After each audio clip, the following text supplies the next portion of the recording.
Sa bawat gabi na nagliliwanag ang langit sa milyon-milyong bituin, may mga pangakong bulong lamang sa hangin, tila maliit na lihim na inihahatid sa kalawakan.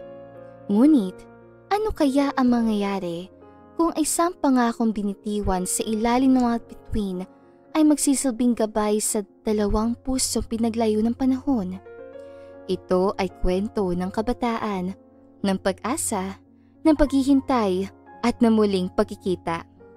Kwento ng dalawang pusong itinadhana, pinagtagpo, pinaghiwalay, at sa huli, muling pinag-isa sa ilalim ng parehong langit na saksi sa kanilang pangako. Handa ka na bang sumama sa isang paglalakbay na puno ng pangarap, luha at pag-ibig? Isang pangakong isinumpa sa bituin? Sa isang maliit na bayan kung saan ang mga gabi ay binabalot ng maliliwanag at kumikinang na mga bituin, lumaki sina Laila at Marco bilang matalik na magkaibigan dahil magkatabi lamang ang kanilang mga bahay. Bago pa man nila maunawaan ang kahulugan ng tunay na pagkakaibigan, sabay na silang lumaki, magkalaro, magkasabay sa eskwela at magkasamang nangangarap. Minsan, tinatanong nila ang mga bituin na parang may mga lihim na itinatago. Tuwing sasapit ang gabi, madalas silang maglaro sa ilalim ng mga tala at magkwentuhan ng kanilang mga pangarap. "Marco, tignan mo oh! Ang ganda ng mga bituin ngayon!" sabi ni Laila habang nakahiga sa malamlam na damuhan. Ang mga mata ni Marco ay sumunod sa kanyang tingin at ngumiti siya. "Oo nga, parang may mga ilaw sa langit," sagot ni Marco na masayang tinitignan ang mga bituin sa taas. "Pwede kaya akong maging isang astronomer balang araw? Nang sa gayon ay mas malapitan ko ang mga bituin." Nagkatingin na silang dalawa at sabay na ngumiti. Bagamat sina Laila at Marco ay matagal na mag-ibigan, may mga sandali na parang hindi maipaliwanag na koneksyon sa pagitan nilang dalawa. Isang gabi, habang magkahawak kamay, nakakita sila ng isang shooting star. "Marco, alam mo pang sabi nila, kapag may shooting star, dapat kang humiling," bulong ni Laila. Ang mga mata niya ay nakatutok sa mabilis na pagdapo ng bituin sa kalangitan. "Talaga?" sagot ni Marco na may kislap sa mata. At tila ba ang kanyang puso ay nakapokus na sa hindi pa niya batid na pangako. "Oo, halika! Humiling tayo!" tugon ni Laila habang nakapikit at nagdasal sa sarili. Naghintay na sandali at sabay nilang binuksan ang kanilang mga mata. Tinanong ito ni Marco kung ano ang kanyang hiling. Bilang tugon, ngumiti si Laila at bumulong. "Na sana balang araw tayo ang magpakasal." Nagtawanan sila, ngunit alam nilang may kabigatan sa mga salitang yon. Sa mga mata ni Laila, parang natuntun nila ang pangarap na mula sa kabataan, at sa puso ni Marco, may nararamdaman siyang hindi kayang ipaliwanag. Isang pangako, isang pag-asa na magkakatotoo ang hiling ni Laila. Ngunit dumating ang araw ng kanilang paghihiwalay. Kinailangan lumipat ni Laila sa ibang bansa kasama ang kanyang pamilya dahil sa trabaho ng kanyang ama. Hindi matanggap ni Laila ang kanyang nalalapit na pag-alis, at sa araw ng kanyang pag-alis, hindi ito tumigil sa pagluha. "Marco, ipangako mong hindi mo ko kakalimutan ha?" tanong ni Laila. Ang kanyang boses ay magkahalong lungkot at takot. Hinawakan siya ni Marco sa mga balikat at pinilit niya maging matatag. "Hindi kita makakalimutan, Laila. Magkikita tayo ulit sa ilalim ng mga bituin," sagot ni Marco habang mahigpit siyang niyayakap nito. Alam nilang may kalungkutang naghihintay sa kanilang paghihiwalay. Ngunit ang pangako na binuo sa ilalim ng mga bituin ay tila naging gabay nila. Pagkalipas ng 20 taon, si Marco ay naging isang batikang astronomer. Hindi niya iniwan ang kanyang pangako sa kalangitan. Tuwing may shooting star, naalala niya ang gabing kasama si Laila. Minsan ang mga bituin ay nagiging alaala na nag-uugnay sa kanila. Patuloy siya sa pag-aaral ng kalawakan. Tinitignan ang mga bituin na may mga tanong at sagot na wala sa mundo. Sa kabilang dako, si Laila naman na isang litratista na may malalim na pagnanasa sa kalikasan, lalo na sa kalawakan. Nagsimula siyang kumuha ng mga larawan ng mga bituin at planeta. Tinitignan ang mga universo at galaksiya na para bang nais siyang mahanap ang mga sagot na matagal na niyang hinahanap. Subalit, sa tuwing nagsusuri siya ng mga larawan ng kalawakan, hindi niya maiwasang hanapin ang mga bituin minsang kasama niya si Marco. Isang gabi, itinampok ang pangalan ni Marco bilang guest speaker sa isang astronomy event sa isang malaking syudad. Ang tadhana ay tila may plano.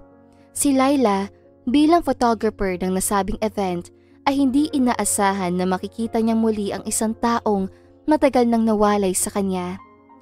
Nang makita ni Laila ang pangalan ng guest speaker, may tila parang naaalala siyang matagal nang naitago. Hindi siya sigurado, ngunit may kakaibang pakiramdam na nagbalik sa kanya. Isang alaalang nagbigay na kabuntot na kilig at sakit. Sa mismong gabi ng okasyon, nagsimula na magsalita si Marco tungkol sa kanyang paglalakbay bilang astronomer. Kung paano niya natupad ang matagal na nitong pangarap at ang mga bituin na nagbigay sa kanya ng gabay sa bawat hakbang. Habang nakikinig si Laila, may kung anong pamilyar na boses ang kanyang naulinigan. Tila isang awit na matagal na niyang hindi naririnig, ngunit ngayon ay buhay na buhay sa kanyang puso. Nang matapos ang talumpati, lumapit si Laila upang kuhanan si Marco ng larawan. Ang kanyang kamera ay nakatutok kay Marco at habang nakatayo si Marco sa entablado, humarap siya ng bahagya sa kaliwa bilang pagnanais siyang makuha ang pinakamagandang anggulo nito. "Pwede ka bang humarap ng bahagya sa kaliwa?" Wika ni Laila. Ang kanyang mga mata ay hindi maitatago ang likas ng kasiyahan ng mga oras sa iyon. Napatingin si Marco sa kanya. May kakaibang damdamin na dumaloy sa kanya. Ngunit hindi niya agad matukoy kung ano ito. Parang may hindi maipaliwanag na koneksyon sa likod ng kanyang mga mata. Isang kaganapan na nagbabalik ng mga alaala na tila ba tinatago ng panahon. "Salamat po, sir," nakangiting sabi ni Laila habang mabilis at tinatapos ang kanyang kinuhang larawan. Ang ngiti ni Marco ay tila ba nagsasalamin ng mga alalahanin na matagal na niyang pinipigilan. Ngumiti rin si Marco at nagpatuloy sa pakikipag-usap sa ibang panauhin. Ilang saglit pa, inilabas si Laila ang kanyang pinakamahalagang litrato. Isang larawan ng isang shooting star na kanyang nakuhanan 5 taon na ang nakakalipas noong una siyang bumalik sa kanilang bayan. "Excuse me, sir?" Muling lumapit si Laila kay Marco. "Gusto ko lang ipakita sa iyo ang isa sa mga paborito kong larawan." Nang makita ni Marco ang larawan ng shooting star, natulala ito. Kinuha niya ang kanyang journal mula sa kanyang bag at hinanap ang isang pahina. Nang makita niya ito, nanginginig niyang binasa ang kanyang isinulat. "Kahit saan ka man naroroon, naghihintay pa rin ako sa ilalim ng parehong bituin." Napatingin siya kay Laila. Ang puso niya ay dumadagundong sa kaba. "Saan mo to na kinuha?" Halos pabulong niyang tanong. Ang kanyang boses ay nagtataglay ng emosyon na hindi kayang ipaliwanag ng salita. "Sa lumang bayan namin, 5 taon nang nakalipas. Bumalik ako noon para hanapin ang isang kaibigan." Sagot ni Laila. Ang kanyang mga mata ay malalim at puno ng alaala. Tila bumilis ang tibok ng puso ni Marco. "Laila," bulong niya. Nanlaki ang mata ni Laila sa pagkarinig ng kanyang pangalan mula sa bibig ni Marco. Marco, ikaw ba talaga yan? Tanong niya, hindi makapaniwala sa mga salitang lumabas mula sa labi ni Marco. Hindi siya nakasagot. Sa halip, mahigpit niya itong niyakap. Ang mga kamay ay bumabalot sa katawan ni Laila. Tila ba natagpuan niyang muli ang bahagi ng kanyang buhay na matagal nang nawala. Sa yakap na iyon, natagpuan nila ang mga sagot sa mga tanong na matagal na nilang iniwasan. Hinintay kita, Laila. Mahina niya sabi. Sa ilalim ng mga bituin. Napaluha si Laila at niyakap si Marco ng mas mahigpit. At natagpuan kita, Marco. Sa ilalim ng parehong bituin. Sa gabing iyon, wala nang kailangan pang ipaliwanag. Ang kanilang puso na ang nagpapaalala sa kanila ng matagal ng pangako. Ang pangakong hindi kailanman nabali. Gaya ng mga bituin sa kalangitan, sa ilalim ng mga bituin, nagtagpo silang muli. At ang pangako na isinumpa nila noong bata pa ay muling buhay, ay nagbigay gabay sa kanilang mga landas. Matapos ang kanilang muling pagkikita, sina Laila at Marco ay naging mas malapit muli sa isa't isa. Parang hindi lumipas ang mga taon para silang bumalik sa kanilang kabataan, kung saan ang mga pangarap nila ay simple at totoo. Sa sumunod na buwan, madalas silang magkasamang tumitingala sa kalangitan, hinahabol ang bawat shooting star na dumadaan. Hindi na lang sila nangangarap, kundi unti-unti nang isinasakatuparan ang kanilang pangako sa isa't isa. Hanggang sa dumating ang isang espesyal na gabi. Isang gabi kung kailan muling nagdiningning ang mga bituin bilang saksi sa isang bagong simula. Sa lumang bayan kung saan sila lumaki, inimbitahan ni Marco si Laila para sa isang simpleng selebrasyon. Ang dating damuhan kung saan sila madalas mahiga noon ay pinalamutian ng maliit na ilaw. At sa gitna nito ay isang maliit na mesa na may kandila. Anong okasyon to? Tanong ni Laila. Natatawa habang nakatingin kay Marco. Basta, isang espesyal na gabi. Sagot ni Marco, hawak ang kanyang kamay. Habang kumakain sila, biglang may sumabog na liwanag sa langit. Mga fireworks sa unti-unting naglaro sa himpapawid. Napangiti si Laila, pero mas lalo siyang nagulat nang biglang lumuhod si Marco sa harap niya. May hawak na isang maliit na kahon. Laila, noong bata pa tayo, nangako tayo sa isa't isa na magtatagpo tayong muli sa ilalim ng mga bituin. Ngayon, gusto kong gawin ang isa pang pangako. Hindi lang sa langit, kundi sa buong buhay natin. Napaluha si Laila habang nanginginig ang kanyang kamay sa labi sa tuwa. Papakasalan mo ba ako? Sa likuran nila, lumabas ang isang espesyal na fireworks na bumuo ng hugis puso sa kalangitan. Tumango si Laila, hindi mahanap ang tamang salita sa sobrang saya. Oo, Marco. Sa ilalim ng mga bituin, oo. Napuno ng palakpakan at sigawan ang paligid. Lumabas ang kanilang mga kaibigan at pamilya mula sa likod ng puno. Lahat ay nakangiti at masayang nakamasid sa kanilang dalawa. Sa sumunod na buwan, sinimulan nilang planuhin ang kanilang kasal. Pinili nilang idaos ito sa parehong bayan kung saan sila lumaki. Isang seremonyang gagawin sa labas, sa ilalim ng kalangitan na minsang naging saksi sa kanilang pangako. Dumating ang araw ng kasal.